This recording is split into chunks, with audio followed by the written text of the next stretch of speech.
Bien, en esta clase vamos a ver entonces herencia extranuclear como parte de la unidad 3, que es extensión del mendelismo, ¿sí? Y aquí también tenemos resaltado lo importante de este tema, ¿sí? Que es ver cuáles son las organelas que tienen material genético, ¿sí? Ya sabemos que en eucariotas el material genético está en el núcleo de la célula o bien en otras organelas, ¿sí? Como puede ser mitocondrias y cloroplastos. ¿Cuál es la naturaleza de ese material genético? ¿Sí? Y en qué consiste esto que se llama herencia citoplasmática. ¿Sí? En ese material genético hay genes, cómo se heredan esos genes, ¿sí? Y bueno, eso recibe el nombre de herencia citoplasmática, entonces, ¿en qué consiste? ¿Qué particularidad tiene este ADN extranuclear? ¿Sí? Este ADN que se encuentra fuera del núcleo, ¿sí? Y en estas organelas membranosas, ¿sí? Que pueden ser mitocondrias o cloroplastos. Una característica común es que poseen genomas circulares, ¿sí? Son moléculas de ADN que son circulares, a diferencia de las moléculas que están en el núcleo, que son moléculas lineales de ADN, ¿sí? La replicación de esos genomas es independiente de la replicación del material nuclear, ¿sí? Es decir, el material del núcleo se replica en determinado momento del ciclo celular, ¿sí? Pero estos genomas que están fuera del núcleo, ¿sí? Se van a replicar de manera independiente, o sea, no en los mismos momentos en los que los cromosomas del núcleo se repliquen, ¿sí?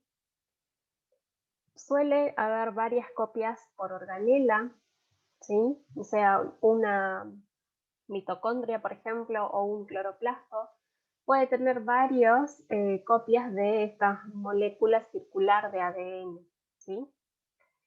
Y a la vez tenemos que tomar en cuenta que podemos tener muchas organelas por célula, ¿sí? Es lo común que no tengamos una sola mitocondria o un solo cloroplasto, sino que tenemos muchos, ¿sí? Varios. Entonces, cada organela puede tener a su vez varias copias de ese genoma, entonces todo ese genoma extranuclear puede alcanzar una cantidad considerable, ¿sí?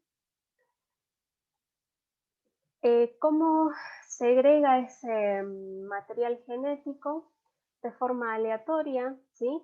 ¿Por qué de forma aleatoria? Porque ese material genético dentro de cada organela puede segregar de forma aleatoria, ¿sí?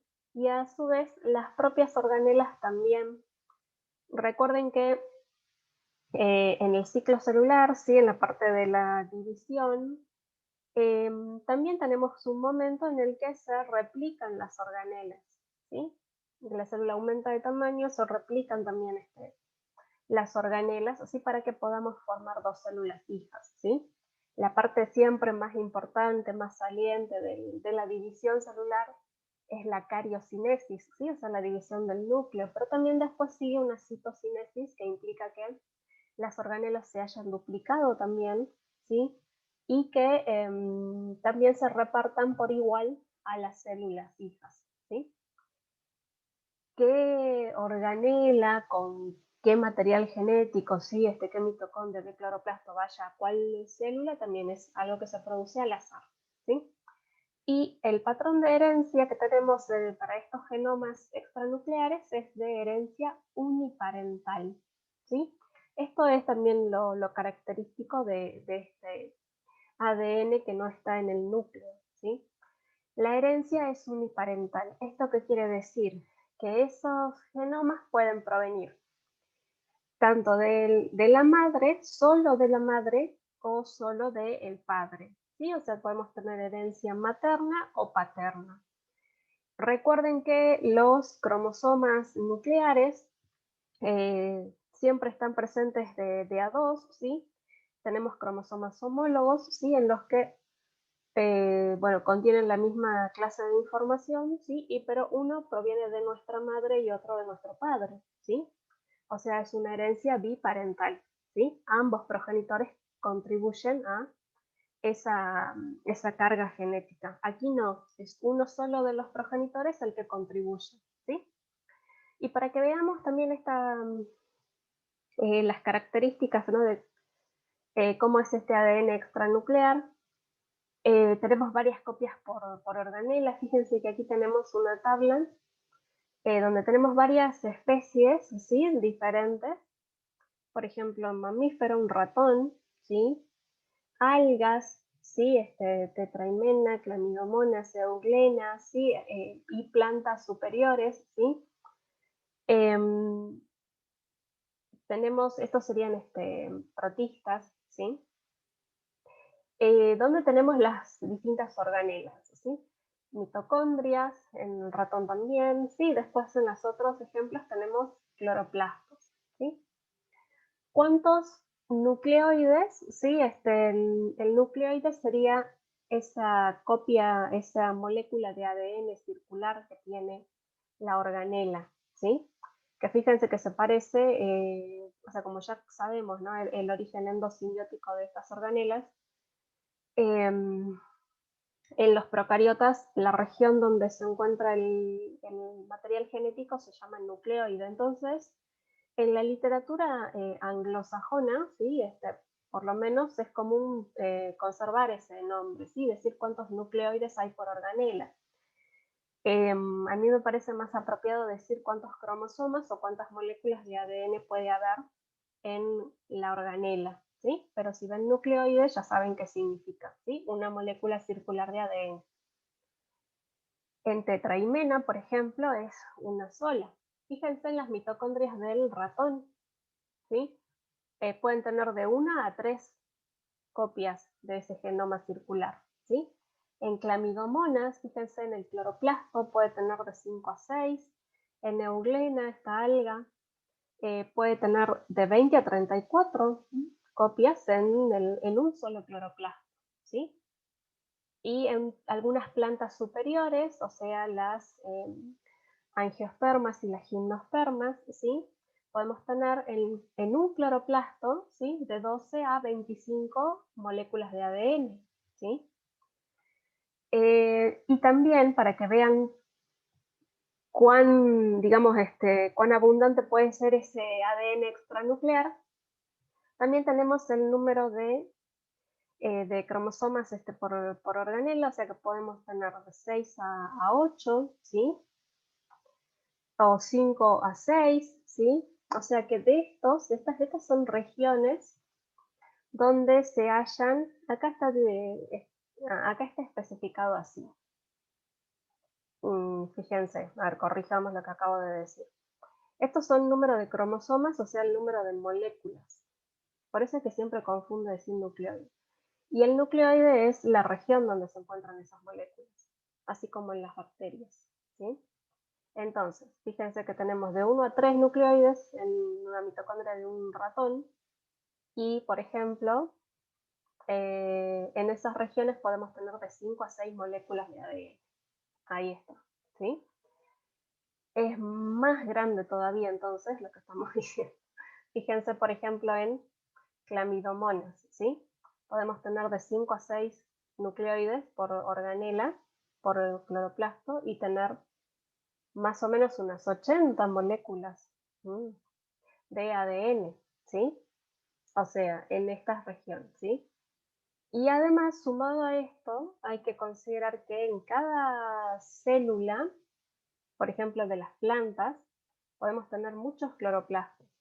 Y también en las células de, por ejemplo, un ratón, podemos tener muchas mitocondrias, ¿sí? En nosotros mismos, nuestras células musculares tienen muchas mitocondrias, ¿sí? Porque ese tejido es el que tiene, o sea, tiene una gran demanda de energía, entonces tenemos muchas mitocondrias ahí, ¿sí? O sea que tenemos multiplicados un montón de moléculas de ADN, fíjense la cantidad que podemos llegar a tener, ¿sí? O sea, se entiende, ¿no? Esto de que podemos tener varias copias de esa molécula de ADN, ¿sí? Y que están localizadas en determinadas regiones que se llaman nucleoides, ¿sí? Eso ya se las puede decir nucleoides, ¿sí? Que podemos tener varias de esas regiones por organela y que además, por ejemplo, en los organismos pluricelulares, en los tejidos podemos tener, ¿sí? En cada célula varias mitocondrias o varios cloroplastos, ¿sí? Entonces esa cantidad de ADN extranuclear se multiplica, ¿sí? A ver, veamos más en detalle entonces cada una de estas organelas. Las mitocondrias, ¿qué son? ¿Qué vamos a decir cuando digamos que son mitocondrias? Son organelas de membrana doble, ¿sí? Y de origen endosimbiótico, ¿sí? Entonces ya sabemos esta hipótesis, ¿sí? De endosimbiosis seriada que dio lugar a las células eucariotas, ¿sí? Ya sabemos que las mitocondrias podrían provenir de bacterias aeróbicas, ¿sí? ¿Cuál es la característica? El ADN circular en la matriz mitocondrial, ¿sí? En las mitocondrias ya sabemos que tenemos una membrana externa y una interna, que es la que habría sido la membrana original de la bacteria que fue englobada así primitivamente. En esa membrana mitocondrial interna tenemos todos los complejos respiratorios, ¿sí? De la cadena respiratoria. Tenemos ribosomas, ¿sí? El espacio delimitado por la membrana interna, por los pliegues de la membrana interna, se llama matriz mitocondrial, ¿sí? El espacio delimitado entre la membrana externa y la interna se llama espacio intermembrana, ¿sí? La permeabilidad de ambas membranas es diferente, ¿sí? Y fíjense cómo dentro de esa matriz mitocondrial tenemos ADN circular. Podemos tener varias copias, ¿sí? Por organela. O sea que hay una sola mitocondria y tenemos, por ejemplo, 3 copias de ADN, ¿sí? Esas copias pueden ser iguales o diferentes, ¿sí? Ahí también hay un componente importante. ¿Cuál es la característica de este ADN mitocondrial? Primero hay que indicarlo, ¿sí? Se puede escribir ADN mitocondrial así completo, o bien se puede escribir las siglas, ¿sí? De ADN y MT, eso indica mitocondria, ¿sí? O sea que este ADN es mitocondrial, es diferente del ADN nuclear. Es una molécula ¿sí? Circular, ¿sí? De ADN cerrada, de tamaño pequeño en comparación con las moléculas lineales del núcleo. No tendría intrones, ¿sí? Acuérdense que los genes nucleares tienen intrones, o sea, regiones no codificantes que se eliminan en el procesamiento del ARN mensajero, ¿sí? Aquí no habría intrones, ¿sí? O sea, y esto está así con puntitos suspensivos porque habría en realidad pocos, ¿sí? Esto depende de los organismos, ¿sí? Que de donde se vean. El ADN entonces, si no tiene intrones, es completamente codificante, no recombina. Ya saben que en el ADN nuclear, en la meiosis, en la profase, hay entrecruzamiento y puede haber recombinación, ¿sí? Bueno, en este caso no hay recombinación, ¿sí? Está organizado en nucleoides en número variable por mitocondria, o sea, estos nucleoides serían regiones donde están estas copias de material genético, que pueden ser una o varias, ¿sí? Y la replicación también de este material genético es constante e independiente del ciclo celular, ¿sí? O sea, no sigue el mismo momento, ¿sí? Que acuérdense que teníamos una fase S de replicación del ADN nuclear, ¿sí?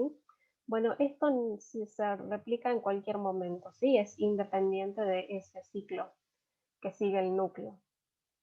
Y también a raíz de esto y a raíz de que se encuentra en la mitocondria, este ADN es o presenta una tasa de mutación elevada, ¿sí? ¿Eso qué quiere decir? Que estas copias, cuando se replican, ¿sí? No se replican 100%, digamos, fielmente, ¿sí? Sino que van incorporando algunos errores, ¿sí? Que esos serían las mutaciones, ¿sí? Entonces, presentan una tasa de mutación elevada.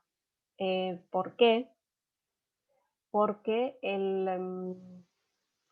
se encuentran justamente en la mitocondria, ¿sí? Acuérdense que en la mitocondria ocurren muchas reacciones metabólicas importantes, ¿no? La beta-oxidación de los ácidos grasos y sobre todo está la cadena de transporte de electrones, ¿sí?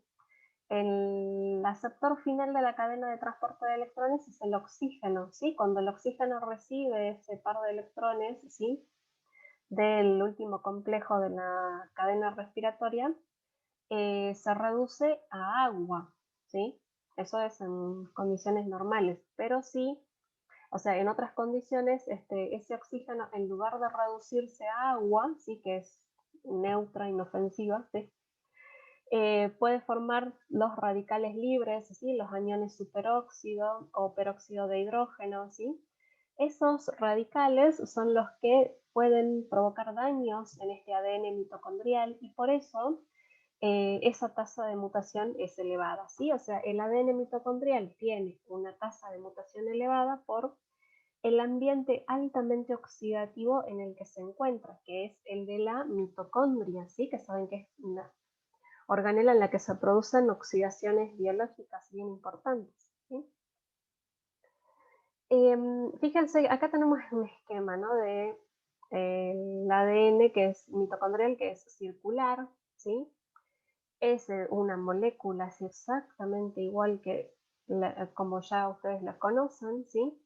Aquí están señalados, ¿sí? O sea, es importante, bueno, señalar qué partes codifican, ¿sí? Cada región.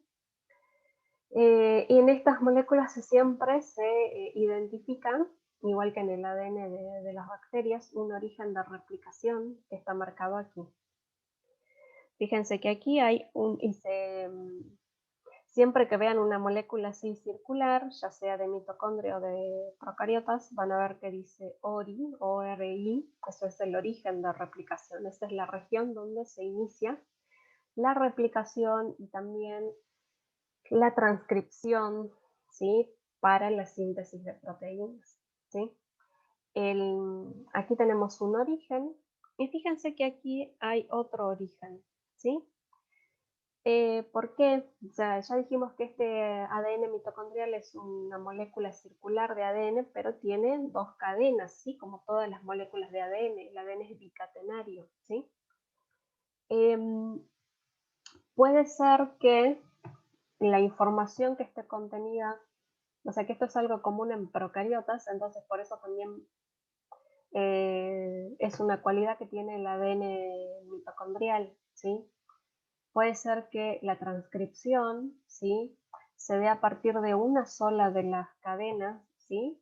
Por ejemplo, la que va en sentido 3', 5', ¿sí? O que se dé con la otra, ¿sí? Entonces es muy común ver esto, que se señale un origen de replicación que está acá y otro origen de replicación que está aquí, ¿sí? Este origen de replicación tiene la flecha hacia aquí, entonces el ADN se va a empezar a replicar y a transcribir también, ¿sí? Así, en este sentido, ¿sí? Así hasta cerrar el círculo, ¿sí? Y el otro origen lo va a hacer en el sentido contrario, fíjense que va así, ¿sí? Esta flecha está aquí hacia la derecha, ¿sí? La replicación entonces de estas cadenas puede ser asincrónica, ¿sí? En diferente tiempo y con dos orígenes de replicación diferentes, ¿sí? Y aquí están los genes que codifican, ¿no? El ADN mitocondrial. Hay algunos aminoácidos, por ejemplo, leucina, metionina, tirosina, alanina, cisteína, asparagina, glicina, arginina, histidina, serina, leucina, ¿sí?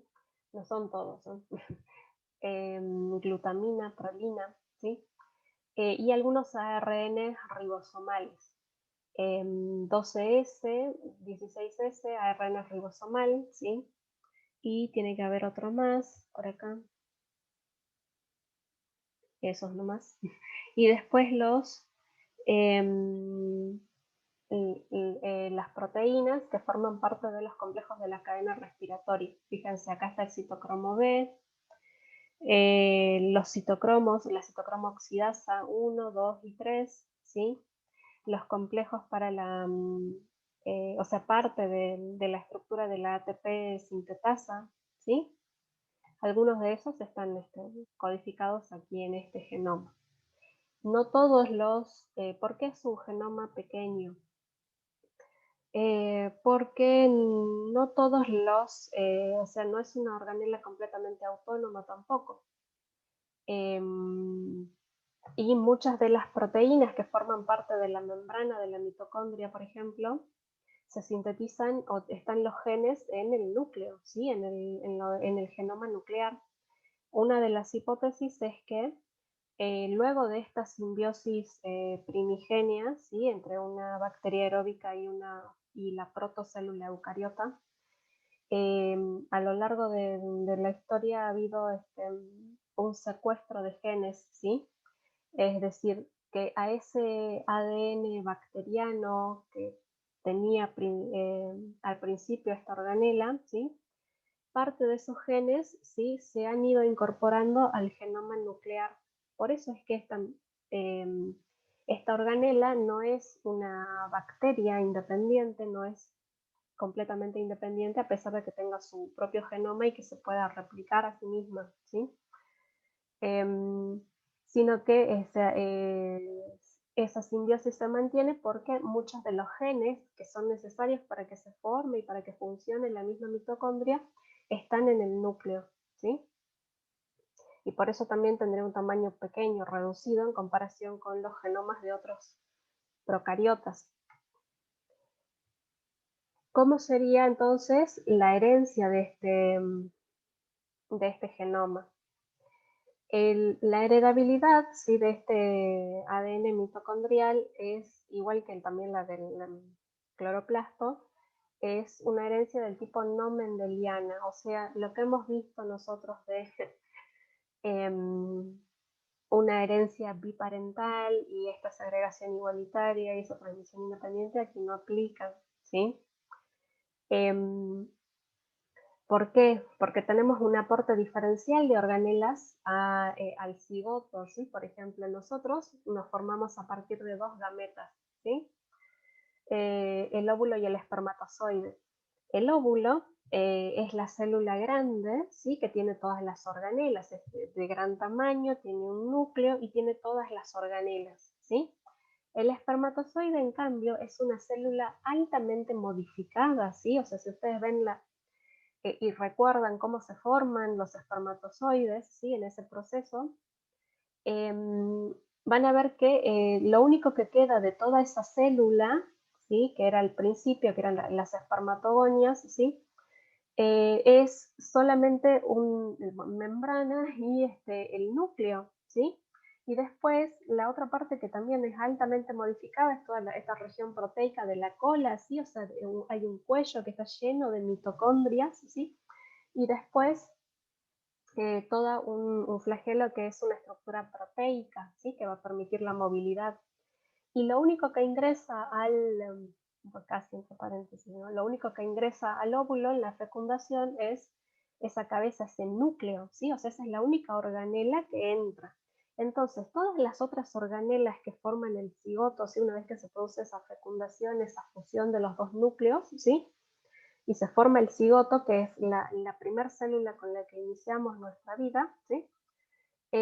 Todas las organelas provienen del óvulo, ¿sí? O sea, son maternas, todo, retículo endoplasmático, complejo de Golgi, los centrosomas, es decir, el citoesqueleto, los ribosomas, los lisosomas, las mitocondrias, ¿sí? Son de nuestra madre, son del óvulo, ¿sí? O sea, por eso hablamos de una herencia materna y por eso decimos que hay un aporte diferencial de organelas al cigoto, ¿sí? Entonces, los genes que están en las mitocondrias provienen de nuestra madre, ¿sí? Las organelas no segregan al formarse las gametas, sí, esto ya, o sea, ya lo sabemos, sí sabemos cómo se produce y si no se acuerdan, revisen cómo es la ovogénesis y la espermiogénesis, ¿sí? Em, Esto, ¿dónde se da por vía materna? Por ejemplo, que es lo que les acabo de decir, en organismos heterogaméticos, ¿sí? Como nosotros, heterogaméticos, ¿qué quiere decir? Que tenemos gametas diferentes, ¿sí? Ya después vamos a ver herencia del sexo y vamos a hablar más de esto, pero formamos dos tipos de gametas, ¿sí? Y la herencia puede ser variable por heteroplasmia, ahora vemos esto, ¿sí? En las genealogías, ¿sí? Cuando nosotros vemos algún carácter, ¿sí? Porque en esos genes también podemos tener enfermedades, podemos tener otras características, ¿sí? Cuando vemos el patrón de herencia de esas características, vemos algo diferente, ¿sí? O sea, no detectamos dominancia, recesividad, no detectamos que haya diferencia entre hombres y mujeres, ¿sí? Las genealogías entonces se nota, por ejemplo, ¿sí? Si hay hombres y mujeres afectados y no podemos ver si hay un rasgo dominante o recesivo, ¿sí? O sea, no podemos establecer esto de que todo el tiempo aparezcan en todas las generaciones estas características o que se salten generaciones de por medio y así. Vemos algo que nos parece raro. Bueno, podemos sospechar que esa característica está en los genes mitocondriales, ¿sí? Por ejemplo. Justamente el hecho de que nosotros no veamos saltos o de que vayamos viendo algo que parece que es dominante, ¿no? En todas las generaciones va apareciendo, ¿sí?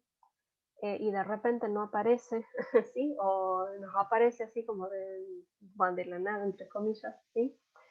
Se debe a algo que se llama efecto umbral, ¿así? Y que tiene que ver con estas características de la heteroplasmia, ¿sí? Que ahora lo vemos. En algunos casos podemos tener herencia paterna, ¿sí? O sea, herencia paterna de ADN mitocondrial, ¿sí? ¿En, ¿En qué casos? A veces se ha visto que en los músculos, ¿sí? Em, hay cierta evidencia de que esas mitocondrias no vienen de la madre, sino que son paternas, ¿sí? En algunos casos, o sea, ¿por qué? Porque puede ingresar parte, digamos, de las mitocondrias que hay en el espermatozoide al óvulo, ¿sí? Pero por lo general después se degradan, ¿sí?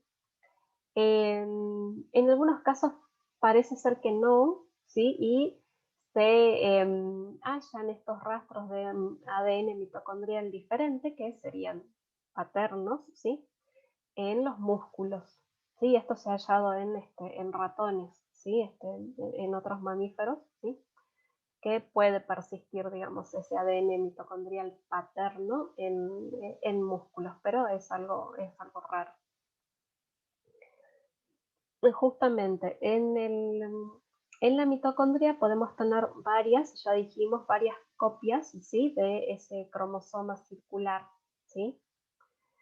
Em, Todas esas copias no necesariamente pueden ser iguales, ¿sí? Entonces, digamos, ¿por qué podemos tener diferencias? Porque puede ocurrir alguna mutación, ¿sí? En una misma mitocondria, ¿sí? O en una misma, bueno, en una misma célula, ¿sí? Podemos tener esa variabilidad, ¿sí? Por ejemplo, aquí tenemos una mitocondria, fíjense, ¿sí? Que tiene varias moléculas de ADN, ¿sí? Mitocondrial, y fíjense que aquí hay uno que es diferente, que es este en rojo, ¿sí? Entonces, cuando ocurre esta situación en la que las copias que tiene la organela son diferentes, ¿sí? hablamos de heteroplasmia. Si son todas iguales, pueden ser homoplasmia, ¿sí? Y en definitiva, cuando se produzca la replicación de la organela y la segregación de organelas, de mitocondrias a las células hijas, ¿sí? Cuando las células hagan mitosis o meiosis, ¿sí? Vamos a tener distintas clases de mitocondrias, ¿sí?